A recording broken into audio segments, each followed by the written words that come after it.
Matapang na sinagot ni Pangulong Bongbong Marcos ang mga patutsada ni dating Pangulong Duterte. Anya, it's the fentanyl umano na iniinom ni Digong 6 years ago. It is highly addictive and it has a very serious side effects. Kaya daw siya nagkaganyan. PRRD has been taking the drug for a very long time now. I hope his doctors take better care of him than this. Hindi pinababayaan itong mga nagiging problema. Dating malapit na magkaibigan si Pangulong Marcos at former President Duterte, pero ngayon ay nag-away-away na sila. Ito ang patunay na dapat wag kang magtiwala sa kahit na sino dahil darating ang araw na tatraidorin ka. Walang preno ang mga binitawang tirada ni dating Pangulong Duterte laban kay Pangulong Bongbong Marcos kahapon. Bukod sa pagtuliksa ng umano'y nililutong People's Initiative ng administrasyon, ibinunyag din niya na matagal na raw na sa watchlist ng PDEA si PBBM. Yan ang pasabog ni dating Pangulong Rodrigo Duterte laban kay Pangulong Bongbong Marcos sa harap ng higit 50,000 dumalo sa One Nation, One Opposition Prayer Rally laban sa charter change sa Davao City kagabi. Nung ako'y mayor, pinakitaan ako ng evidence ng PDEA. Doon sa listahan, nandoon yung pangalan mo. Walang ibang ibinigay na detalye si Digong, pero 2016 pa nang huli siyang maupo bilang alkalde ng Davao City. Bago nahalal na Pangulo, wala siyang preno sa mga tirada kay Marcos. Bongbong bangag yan. Kayong mga military, alam ninyo yan. Lalo na yung nasa Malacanang. Matagal raw pinilit na manahimik ng dating Pangulo. Pero sa kabila ng mabibigat na paratang na binitawan laban sa presidente, nanindigan ito na hindi siya hihingi ng tawad kay PBBM. Nang tanongin naman si PBBM kung totoong sangkot siya sa droga, ito ang kanyang sagot. But sir, can you categorically deny that you're involved in drugs para matapos na? I won't even dignify the question. Okay. Ikaw bilang Pilipino, sino ang papanigan mo? Si Duterte o si Pangulong Marcos? Isulat ang inyong reaksyon at komento. Sino po ang nag-lead ng pag-serve ng search warrant? Mr. Chair. Mr. Sir, I'm the team leader during the implementation of the search warrant, Mr. Police Yo. Lieutenant Colonel Jolet Guevara, Mr. Chair. Gibara. Yes, Mr. Police Chair. Lieutenant Colonel Gibara. Yes, Mr. Chair. Okay. Based on the report, sinerve niyo yung search warrant on September 16 at around 1 o'clock in the morning. Tama ba? Yes, Mr. Chair. Nabanggit din sa report na dina-activate ninyo yung body-worn camera. Yes or no? I have no personal knowledge of that, Mr. Chair, because I'm not the one who's handling the body-worn camera. But my instruction is to adhere with the MC regarding the handling of body-worn camera, Mr. Chair. So are you telling us na hindi mo alam pero ikaw ang team leader ng pag-serve ng Yes, search Mr. warrant? Yes, Mr. Chair. But Okay. my instruction during the briefing, Mr. Chair, is very clear to adhere with the guidance regarding the usage of body-worn camera, Mr. Chair. Mr. Chair, pwede po bang patayuin natin yung mayroong body-worn camera during the I think the operation? one assigned with the body-worn camera was Patrolman Acosta. Yeah, ayan si what's her name? Julie. Patrolwoman Patrolwoman Acosta, sir. Julie Acosta. Speak louder, please. Kyra Acosta, sir. Ayun, siya yung assigned sa body-worn camera. Kaso isa lang. So Isa mag-isa yung lang. body-worn camera. Dapat at least dalawa yan in accordance with the ruling of the Supreme Court. So very clear na may lapses na agad doon, Mr. Chair. Policewoman Acosta. Yes po, Your Honor. Mr. Chair, pwede po bang malaman kay Policewoman Acosta bakit niya din-activate yung body-worn camera?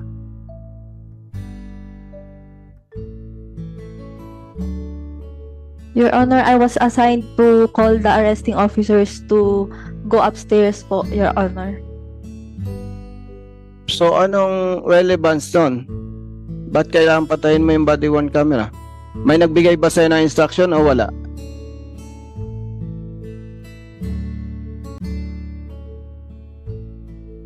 Meron, wala. Tinatanong ka, Please be reminded, Patrolwoman Acosta, under oath kayo. May nagbigay sa'yo na instruction to deactivate body worn camera or wala? Yes, Your Honor.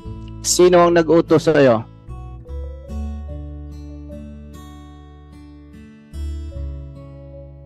Police Major Quijana, Your Honor. Police Major, Quijana, Your Honor. First Police Major Quijano. Quijana. Is it true na nagbigay ka na instruction to deactivate body worn camera of patrolwoman na Acosta? Your Honor, Please answer the question, yes or no? no, Your Honor. So, sino nagsisinungaling sa inyo? Siyempre, contradicting yung inyong response reply. Wala po akong instruction, Your Honor, na i-off yung camera namin. Patrolwoman na Acosta. Totoo o hindi na inutusan ka ni Colonel Quijana? Totoo po, Your Honor. Okay. Sino ang nag-cut ng digital video recorder? Sa pagkakaalam mo, okay, Mr. Chair, somebody's raising his hand. You're asking about the, Congressman Busita, you're asking about the CCTV. Yes. Okay, Yes, Mr. Chair. Sige, go ahead. Sino may kinalaman dun sa pagpuputol ng CCTV sa loob ng Unit 1811? Sige, you're raising your hand. Please state your name and your position. I'm Patrolman Cariaga from DSOU and ako po yung nautusan na ikat po yung CCTV set. Sinong nag-utos sa'yo?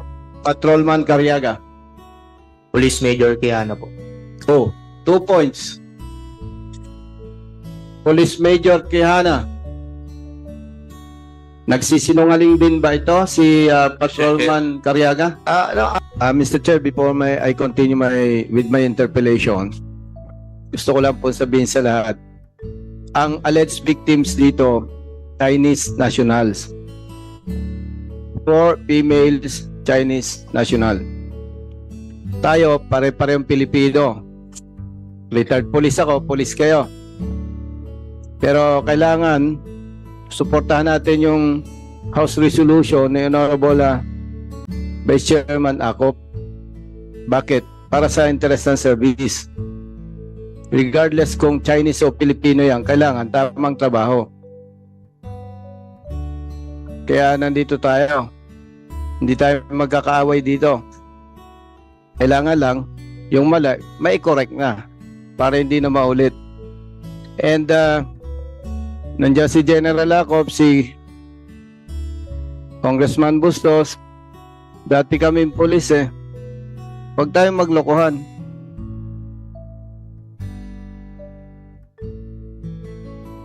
Huwag tayong maglokohan. Sumagot kayo ng ayos. Otherwise, ayaw kong magpakulong pero baka magpakulong ako ng opisyal sa inyo. Going back, Patrolwoman Acosta, Yes po, Your Honor. iba bago mo din-activate yung body-worn camera, of course, buhay pa yon, tama? Yes, Your Honor. Sinasabi mo na ang nag-utos sa'yo si Major Quijana, tama? Yes, Your Honor. Siya yung direktang nagbigay ng instruction sa'yo? Yes or no? Yes, Your Honor. So, marirecall mo ba kung ano yung eksaktong sinabi niya nung nagbigay siya ng instruction sa'yo? Your Honor, sinabihan po ako na tawagan po yung mga arresting officers po para umakyat na po doon. Excuse me. Baka ipasama kita ipakulong sa for contempt. And Ang tinatanong ko sa'yo, ano yung nare-recall mong instruction sa'yo na para i-deactivate mo yung body-worn camera? yun po Your Honor, Sinabi po sa akin, Your Honor, na tawagan po yung arresting officers at doon ko po tinanong, Sir, Your Honor, kung pwede pong patayin yung BWC. Mr. Chair, pinapaikot tayo nito si Policewoman Acosta Sinabi mo, ang may instruction na deactivate yung body-worn camera si Major Quijana. Paano mo nasabi na nagbigay siya ng instruction samantalang ang sinasabi mo may pinapatawag sa'yo na arresting officers? Your Honor, bago ko po patayin yung BWC, yun po yung instruction sa akin, Your Honor. O sige, tapos bumalik ka. Pagkatanong ko po nun, Your Honor, pinatay ko na po yung BWC, saka ko po tinawagan yung arresting officers, Your Honor. Makikita po doon, Your Honor, sa CCTV po. Hindi, paano mo ngayon sasabihin sa committee na to na si Major Quijana ang may instruction sa'yo? Sa kanya po ako nagtanong, Your Honor. Anong itinanong mo sa kanya? Kung papatayin yung BWC, Your Honor. Anong sabi niya? Yes po, Your Honor. Paano mo siya tinanong? Kung pwedeng patayin yung BWC, Your Honor, since tatawagan ko po yung arresting officers, Your Honor. Policewoman Acosta, Yes, Your Honor. bigyan ka namin ng chance na umayos ang sagot mo, ha? Paano ka? Kasi ayaw mong sabihin yung totoo No? Alam mo, kahit mabait tayo, napipikon din tayo, no? Kasi parang nagsisinungaling ka Pag hindi mo ayusin, believe me, papakulong kita ngayon. Nagtanong ka kay Major Quijana o hindi?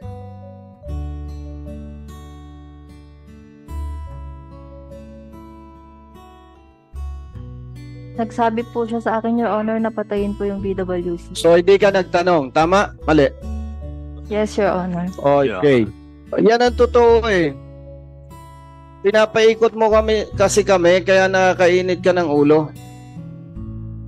Wag mong baguhin kasi alam namin yung totoo at hindi, kinaklarify lang namin. So anong eksaktong sabi sa'yo ni Major Quijana? Patayin yung BWC camera, Your Honor, at tawagan po yung mga taong aakyat pa, Your Honor. Yan ang kapanipaniwala. No? Okay. Mr. Chair, balik po tayo kay Patrolman Cariaga. Patrolman Cariaga, Mr. Chair. Yes, Your Honor. Paano ka inutusan ni Major Quijana na ikat yung DBR? Your Honor, simulan ko po dun sa naging tasking ko po talaga. Ang tasking ko po talaga is searcher po ako. Since kami lang po yung naka-uniform dahil searcher po kami po muna yung dineploy dun sa baba as perimeter security para po i-hold po yung mga security para hindi po makompromise yung operations. Then, pinatawag na po kami paakyat po. Nung pag-akyat po namin, pinatawag po kami ni Deputy. Nung tinawag na po ako... Sinong deputy, by the way, Mr. Chair? Major Quijana. Yes po, Your Honor. Deputy siya ng Special Operations Unit ng SPD, tama? Yes po, Your Honor. Okay. So, no ipatawag, nakarap mo siya, anong specific instruction sa'yo pertaining to this, yung pagputol ng DBR? Sabi lang po sa akin, bunutin mo na yung CCTV. After na bigyan ka ng instruction na bunutin yung cord sa CCTV, ano pa yung sinabi niya? Wala na po. Ano na lang po ako sa kanya. Sinunod ko na lang po yung instruction niya kahit ano po sa akin yun. Alam mo, may tinatawag tayong lawful and unlawful orders. Yes po, sir. By the way, thank you at nagsasabi ka ng totoo para hindi nainit ulo namin. Yes, Your Honor. Is it lawful or unlawful order? Unlawful po. Clear. Major Quijana, Mr. Chair, dalawang police non-commissioned officers yung nagsasabi na inutusan mo. Yung isa, i-deactivate yung body worn camera and the other one is bunutin yung cord ng DVR.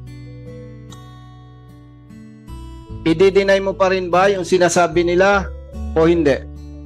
Your Honor, wala po akong inuutos na ganun, Your Honor. Okay.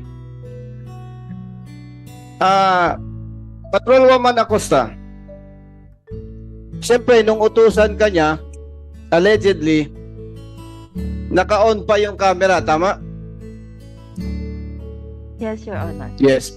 Mr. Chair, pwede po bang ma-find out natin or ma-present yung camera?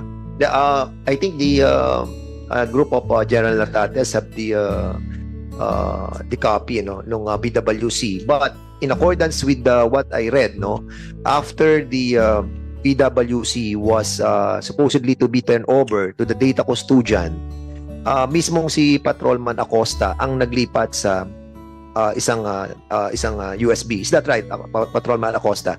In accordance with your affidavit, that was one of the reason that you have been accused as well, of I think tampering, dahil hindi ikaw yung may dapat na maglilipat noon, dapat yung data custodian, di ba? After the BWC or the end of the operation, it will be submitted to them, di ba? Ang problem, maka-altered na yon. So hindi ko alam, siguro General Natates, so nakita nyo ba sa record ng BWC, andun yung voice over na inutusan na patayin yung BWC? Wala. None, Your Honor. Yeah. So kung wala, I think yun ang handling of the BWC was not done properly by Patrolman Acosta. And that's the reason why sinasabi natin kanina, may mga, yun yung mga lapses nila sa pag-handle ng BWC. At tanungin natin si Patrolman Acosta. Siguro kasi ikaw nag-handle nun alam na alam mo So, nung binubuksan mo na yung BWC, madidinig mo na doon yung order di ba? Nadidinig mo yung order doon, di ba? Yes po, Your Honor. So, nung sinubmit mo na sa data custodian yon, binigay mo na sa kanila, at nilipat mo na sa device, natanggal ba yon?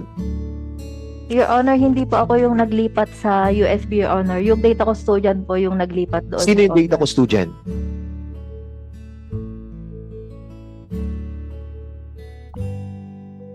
Data custodian, alam nyo yun. Magtuturuan pa ba kayo? Sino yung may hawak nung kopya? Your Honor, ang nagre-receive po kasi nung body worn camera after ng operations is yung duty po namin dun sa may taas. Sino po. duty at that time? Si Pat Taguba po. Sino? Patrolwoman Taguba. Taguba? Opo. Kasama ba siya dito sa operation? Hindi. No po, duty po siya dun sa may taas namin, sir.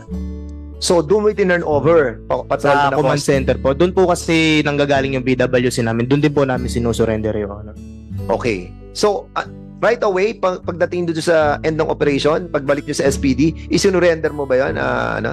Ito tingnan mo yung affidavit mo kasi baka mamaya magkamali ka. Kasi dito sa affidavit na I read, ikaw naglipat, tapos ibinigay nyo sa data custodian. Yun ang pagkakabasa ko. Correct me if I'm wrong. Kasi pag iba sinabi mo, tapos binasa ko uli mamaya yun, you can be cited for contempt, ha? Sige, go ahead. Patrolman Acosta. Nilipat mo ba? Ikaw naglipat?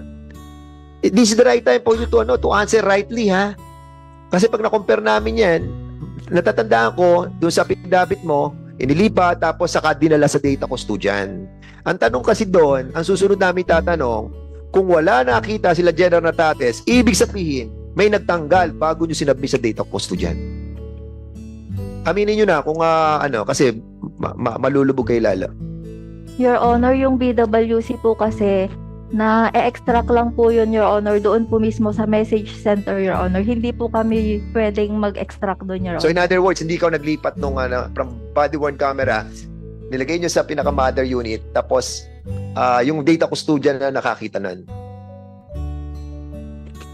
Yun po yung ano, Your Honor. Siya po yung binigay lang po namin yung BWC, Your Honor, at hinintay lang po namin na ilagay sa USB, Your Honor. Okay, sige. So, in other words, Congressman Busita, we will be asking the data custodian to be present on the next hearing. Thank you, Mr. Chair. General Natate, sir. Ito po sa report, nabanggit ninyo na dine-activate yung body-worn camera and pinutol yung DVR. Kaya po ba natin itong i-prove, Mr. Chair?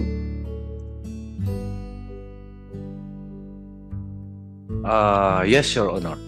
Mr. Chair, kailan po kaya ma-approve ng Honorable Regional Director ng NCRPO yung sinasabing dine-activate and kinat na DVR? When kaya po? When? Yes, Your Honor. Actually, during the conduct of investigation and full-blown investigation, we're able to secure the DVR or the CCTV, including the footage of it. Okay. Thank you, Mr. Chair. So, kailan po natin ma-present yon, yung video na yon? Video footage, Mr. Chair. Yes, Your Honor. We can present now about the CCTV footage inside the premises where they search, including the CCTV footages outside the building or at the parking, at the hallway of the building, particularly on the 18th floor, para makita doon who are the personnel who entered the premises, including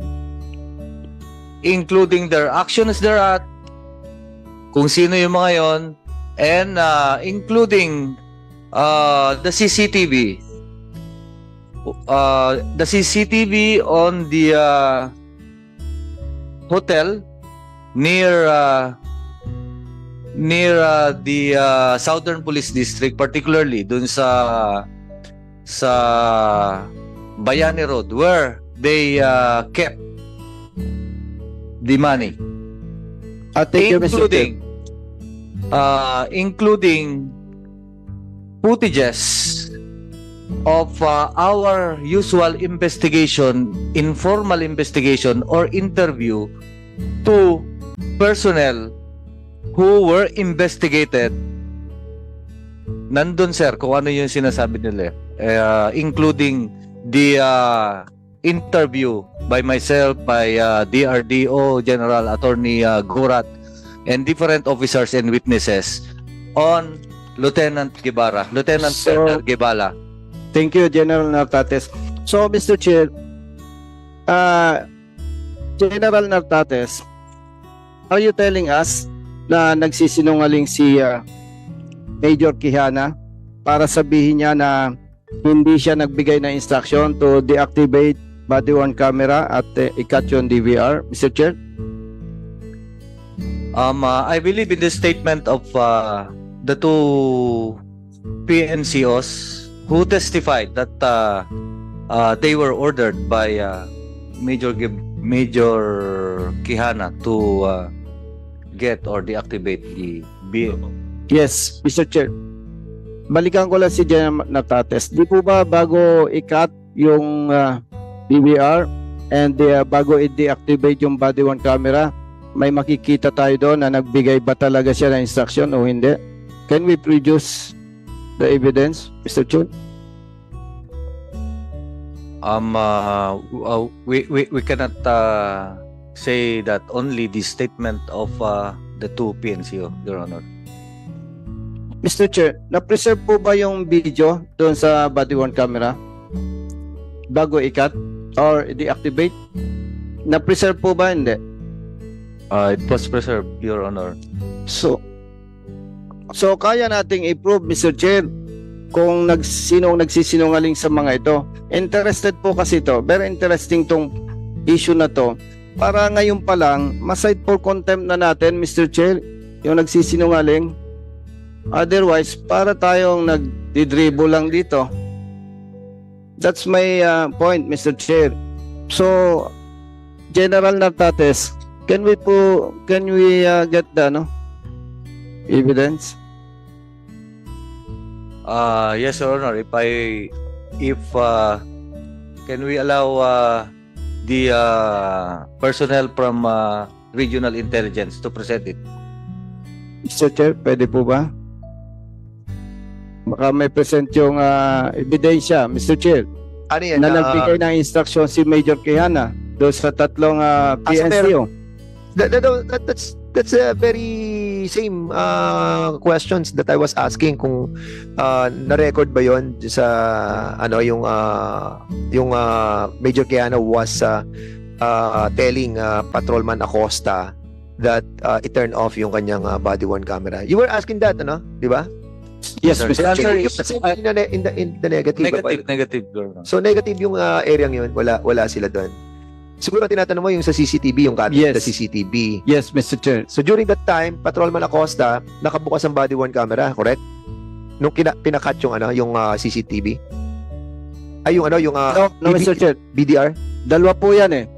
Siyempre, Mr. Chair, naka-on yung body worn camera. And nung magbigay ng instruction, na-record yun eh. Yes, oo nga. Kaya nga meron ba tayo na General Natates doon sa body worn camera na ino-order yung pag-cut nung Wala, Your Honor. None, Your Honor. Dali, yung bang body worn camera meron siyang voice over, di ba? Meron siyang voice recording, di ba? Yes, So Your doon sa inyong review wala yung ganong Negative, Your Honor. negative. Okay, negative Congressman. So kung gano'n, Mr. Chair, talagang magiging hati yung opinion po ng PNCOs whether alin yung totoo, yung report ng RD or ng District Director. Kasi sinabi nga po dito na binigyan ng instruction, dini-activate yung body worn camera at kinat yung DVR. Anyway, mag-proceed na lang po ako doon sa next clarificatory questions ko po, Mr. Chair. Yung po bang sinasabing recovered or seized firearms with 2 magazine, yung po ba ay na doon sa search warrant, Mr. Chair? Mr. Chair, General Mariano. Sir, based on the report, sir, I'm not part of the one who implement the SW, Mr. Chair. The best person to say this, the chief of the DSOU, Mr. Chair. Okay, Colonel Guevara, Mr. Chair. Thank you. Colonel Guevara, kasama ba doon sa search warrant yung dalawang M16? Nabanggit dito, 2 firearms and 2 magazines of M16. Yung bang binabanggit ditong firearms, M16 Yes. or hindi? Yes, Your Honor. It was included in the application of search warrant. 2 short firearms and 1 M16, Your Honor. So, kung 2 short firearms, long firearms, yung 2 firearms. 2 short firearms, Mr. Chair. And merong 2 magazines for M16, right? Yes, Your Honor, Mr. Chair. So, di ba laging magkasama yan yung magazines and firearms? Yes, Mr. Chair. But during the search conducted, it was only the pouch of the M16 was there. So, The walang magazine. M16. Yes, Mr. Pero Chair. may magazine ng M16. Yes, Mr. Chair. Based on the record, Mr. Chair. Kaya napakahalaga nung camera Mr. Chair. Okay. Allegedly, almost 5 hours na binilang yung pera doon sa unit, doon sa room. May counting machine. Sino ang nagsabi na yung pera is 27 million? Colonel Guevara. Sir, during the conduct of the search, Mr. Chair, it was during the time when we entered the area, it was there were amount of money placed on the table, Mr. Chair. That was the initial that was reported. That is the 4.6 million, Mr. Chair. 4.6 million. Yes, Mr. Chair. That it was later during the later part of the operation. It was discovered 27 million, Mr. Chair. Sinong nagsabi? Sinong nagbilang? It was Police Staff Sergeant Democrito, Mr. Chair. Staff Sergeant? Democrito, Mr. Chair. Staff Sergeant Mark Democrito, Mr. Chair. Democrito. Where is he? Mr. Chair. Staff Sergeant Democrito. Yes, Your Honor. 4.6 million and 27 million. Yung pinag-uusapan natin dito, tama? Yes, Your Honor. Congressman Busita, before we proceed, allow me, Yes, we Mr. all Chair. know that the GPNP have a lot of things to address too, no? So we will be allowing, if there's no other query with regards to the presence of our GPNP, then you can ask the GPNP. But pag wala na po, i-allow na po natin yung ating pong GPNP to go, no? Mr. Chair. But before we allow him to go, we will be allowing him to state some statement, no? Mr. Coming from Chair, the if I GPNP. may. Yes, Gusto ko lang magpasalamat po kay Chief PNP dahil yung matagal ng malpractice sa PNP na yung technical officers nilalagyan ng line officers pero yung technical officers hindi pinapayagang ma-assign sa line units. Ang tagal na po ng malpractice, Mr. Chair. Pero si Chief PNP lang po ang nag-ayos niyan. Kaya, Mr. Chair, gusto ko lang po magpasalamat on behalf of technical officers of the PNP. With PNP, maraming salamat.